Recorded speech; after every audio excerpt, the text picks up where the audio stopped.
Live from the Mackinac Policy Conference, I am Zoe Clark with some startling new data from the University of Michigan. It shows that individuals experiencing homelessness rose 8% between 2021 and 2022. That means more than 32,000 Michiganders were without homes that year. Kelli Dobner is Chief Growth Officer at Samaritas. Good to see you again. And Monique Stanton is President and CEO of the Michigan League for Public Policy. So good to have you back at the desk. Good to see you too, Zoe. Monique, in a commentary this year, you wrote, living in poverty is not something that anyone chooses, right, but that poverty is a policy choice. Right. What are some tools that policymakers, and I particularly think about this conference where you have them all on an island together, need to hear right now when we talk about affordable housing, when we talk about those who are unhoused?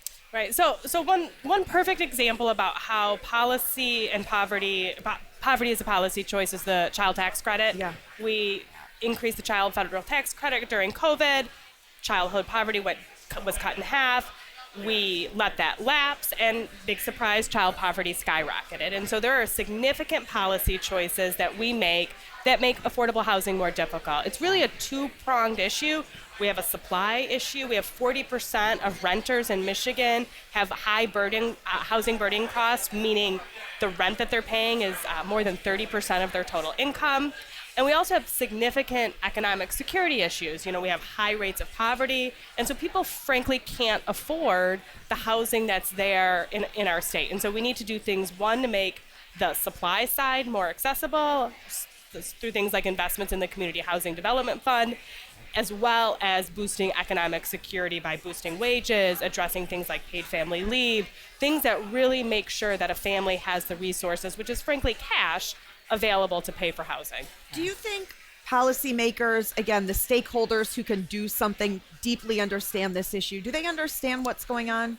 I think so. So we've done a wide range of listening sessions across the state of Michigan. So it doesn't matter if we're in the city of Detroit, or if we're in Petoskey, or if we're in another rural community, or if we're in a suburban community.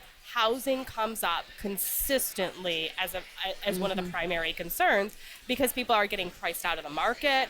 You know, specifically in vacation communities, you have high rates of rental properties, so the people working in the community can't afford to live there. In Detroit, you have issues with housing stock and just not enough affordable housing. So it's a very complicated issue. It's not one single policy choice, it's multiple policy choices. Well, and to that point, Kelli, in a separate commentary you wrote this year, you noted that affordable housing is not a one-size-fits-all solution. Talk to me a little bit about that and all of the different then solutions that you have to think about and sort of the puzzle of putting them into place. Yeah. Well, everybody's situation is so different. And Monique, some of the things you were just talking about, the different situations and families that we're working with as a state don't fit into that same type of affordable housing situation, whether it's multifamily or single family home, triplexes, duplexes, you know, and working with gentle density. It is very different depending on the family situations. And what we also know is it's not always just about housing.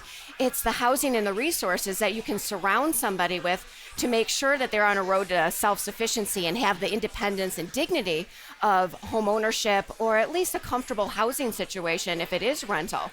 But we're seeing, you know, family sizes are different. They used to be a 4.2 person average. Now it's 2.1. That by itself is going to greatly increase the need for affordable housing.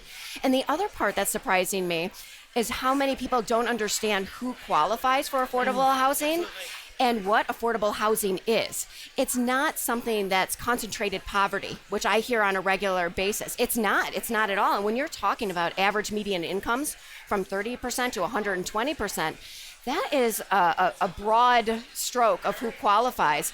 And so a campaign we're working on is Neighbors Not Numbers campaign to bring awareness to what affordable housing is, what it is not, who qualifies, because I think people would be surprised. It's your servers, it's your local bank teller, it's your parapro in your kid's school. It's a number of people that have an important role in society that impacts our daily lives that cannot afford affordable housing.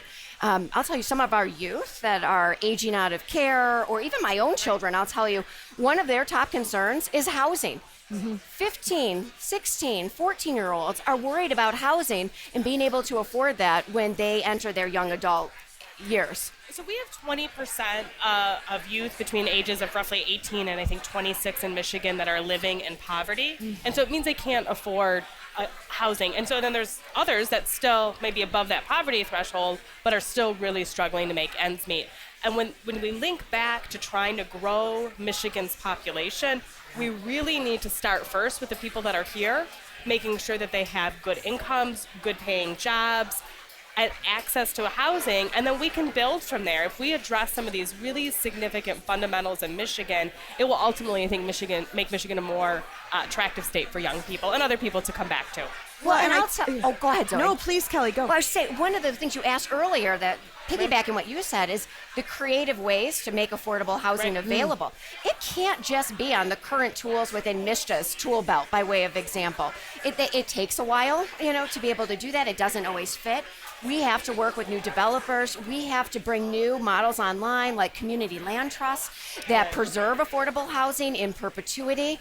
And it's an investment in our communities and the people that live here. But Michigan, by way of example, there are 300 community land trusts across the country. Michigan is just now really starting to understand the power in preserving that affordable housing. And we need to be able to do that and work with developers that understand that. We have to work with the nonprofit organizations that can combine that mission piece with the development of housing. And it is going to have to take a collaborative effort to be able to understand that and then bring those online. Monique, in about just the final minute that we have, I'm curious if there was one message that you had, one fix, a sort of magic wand. What would you ask for now? I'm going to say there's two. Fair enough. We need to address supply. We need more good quality housing, both for rental and purchase. And purchase especially helps people build wealth, including generational wealth. And then two, we need to address economic security in Michigan and boosting incomes. We have too many people that are living in poverty or are making ALICE, so low income wages. They're working but can't make ends meet. We need to address those two issues, and they have to be done together because we're not going to be able to get out of this without both. Yeah, particularly as we talk about this goal of growing Michigan's population. Absolutely. If you're actually going to get people here and then want to stay, they need the jobs, they need places to live. Yes. Yeah. Okay. Yeah. Monique Stanton, thank you so much. Kelli Dobner, as always, really appreciate your time. Appreciate being here. Thanks, Thank Zoe. you.